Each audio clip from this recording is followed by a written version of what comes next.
All right, welcome to the show. Andy Broadway here. And as you know, I've interviewed some very interesting, influential people over the years. And today is no exception. This is someone that I've known for several years, and we got reacquainted just a few months ago. And he is got perfect timing right now for the industry that you're a part of and some of the questions that you may have regarding these following topics. So let me just read a quick bio about Richard Hollowell. Richard Hollowell has spent 5 decades in the distressed real estate market, and he is an expert in this field. He is one of the country's preeminent authorities in restructuring real estate commercial loans, construction loans, troubled land development loans, and loans that are collateralized by projects where construction has ceased. And in this marketplace, you know, right now, we're in the middle of COVID and at the end of COVID, or in the middle of it, kind of wherever we're at, wherever you're at watching this video, we know that there's been properties and commercial loans and everything that's been distressed because of the economic downturn that we're a part of. And that's the reason that I brought Richard onto the show to specifically answer these questions regarding these topics. But my first question is, you said that you've spent 5 decades in the commercial real estate market and in this industry. And what did you do? Did you get started when you were 12? Well, it wasn't 12 years old, but it was actually 19. I had a chance, thanks to my father, to go to work for the 9th largest bank in the country in their mortgage department. First, as a trainee, working on processing payments, escrows, taking residential applications, taking commercial applications.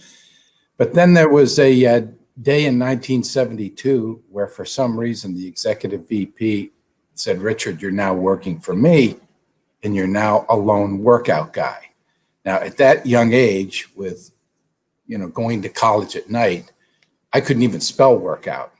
And he immediately threw me into a portfolio of defaulted hotel loans, multifamily loans, mobile home parks, where it was a real earn while you learn situation. And since then, I never really got out of that industry. So I start my 50th year on August 11th, and it's taken me through 7 different real estate down cycles. So you never think that you've seen it all. This particular COVID crisis is a little bit different, but I have so many lessons learned, both as a banker, as a negotiator for developers and real estate owners, as a special servicer for CMBS loans. I've looked at troubled real estate from a lot of different perspectives. And in fact, even had a couple of chances. One was to travel with a contingent that joined FDIC Chairman Bill Seidman, going to Japan to counsel their, call it the Senate Banking Committee of sorts, on the troubled banking situation in the late 90s. And then as we got into the so-called Great Recession, I was called by the Federal Reserve in DC to speak in front of 20 of Federal Reserve Chairman Ben Bernanke's key people on the problems we would have in real estate and how those would morph into problems with banks. So I've run some big companies that have had a lot of loan workout professionals. I have had some of the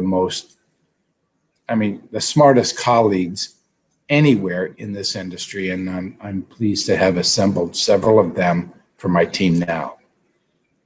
So over the years, you said that you've seen 7 economic downturns. What makes this one unique and different? Obviously, because of the COVID and things have been shut down for months and months. But how do you see this being different from the other ones? Well, all of them generated a dearth of troubled real estate. But what's different about this one is the downturn was so sudden. The closure of properties, of construction products were so sudden that people didn't have a chance to prepare. So both real estate owners were caught off guard. Lenders were certainly caught off guard. And the sudden nature of tenants moving out, of stores closing, hotels closing was so sudden. People are still trying to figure out how to react.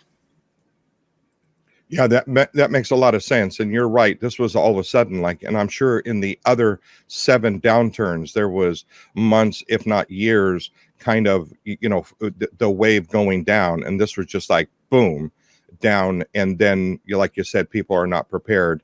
So what are you seeing right now with some of your clients that you're working with, and how you're helping them either restructure a loan or helping them with bankruptcy, or all of your creative ideas that you have?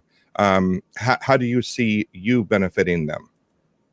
Well, as my wife always tells me, you've got to bring hope. Don't be the professor of gloom and doom.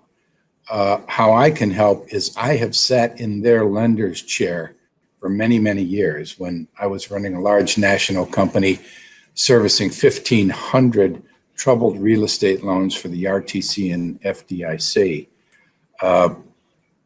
We saw everything that you could see from a lender's perspective. So as I counsel with a borrower, I try to put my lender's hat on and tell them, here's what your lender's thinking. Here's the direction they're going to go. Here's what they'll ask for, either an additional money or some kind of commitment to keep your loan somewhat current. That's what I really like about you and all the conversations we've had. You've always said one of your very specific niches or unique value proposition that you bring to the market is that you've played both sides. And I don't mean play both sides. You've worked both sides of the deal, and that when you're sitting down with your clients, that you can present that very clear option to them. And that's what I really like, about what you do. Yeah, I mean, it's you have to have the knowledge of both sides of the equation, including what the lender's rules might be to go ahead and grant a forbearance or grant a loan modification. You've got to understand their rule book and their playbook as to how they are approaching you as you walk in the door to ask for some type of forbearance until this whole COVID thing goes right side up. Tenants start coming back, people start paying rent, and those types of things. So looking at both sides of the equation is the only way to do this. A lot of borrowers that used to come to me, they'd walk in very aggressively asking for the kitchen sink of forbearance items. And they had no idea of the rules that governed our operation and how we as lenders had to maximize recovery from each and every asset. Yeah, I think that's really important.